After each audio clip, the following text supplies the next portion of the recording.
दशरथपुर थाना जुभेन्टिका सचेतनता कार्यक्रम दशरथपुर थाना पक्षर महिला और शिशु अपराध निराकरण संपर्कित जुभेन्टिका सचेतनता और संपर्क कार्यक्रम अनुष्ठित हो परिप्रेक्षी में दशरथपुर थाना परिसर में अनुष्ठित एक स्वतंत्र कार्यक्रम में दशरथपुर थाना अधिकारी सुब्रत कुमार साहू कार्यक्रम शुभारंभ करने सह जुभेन्टिका माध्यम शिशु और किशोरी मानक पुलिस व्यवस्था को अधिक सुरक्षित और बंधुत्वपूर्ण प्रयास बोली मतव्यक्त करते।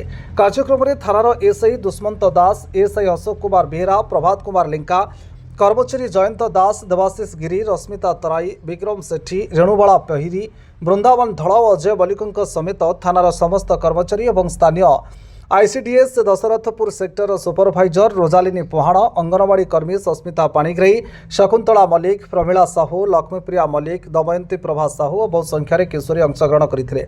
वर्तमान समय बहु संख्यार किशोरी किशोर सामाजिक गणमाध्यम नकारात्मक विषयवस्तु उपभोग कर समय अतिबाहित करुछंती। सबुबले सामाजिक गणमाध्यम शिक्षणीय विषयवस्तु ग्रहण कर भविष्य उज्जवल करने को से परामर्श देते।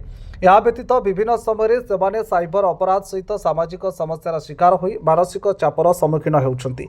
ए परिस्थिति में से नैतिक शिक्षा देवा सह सेमानक कथा को ध्यानर सह शुणी सठिक परामर्श और नैतिक समर्थन प्रदान करने आम समस्त प्रमुख दायित्व बोली दशरथपुर थाना अधिकारी सुब्रत कुमार साहू मत व्यक्त करते।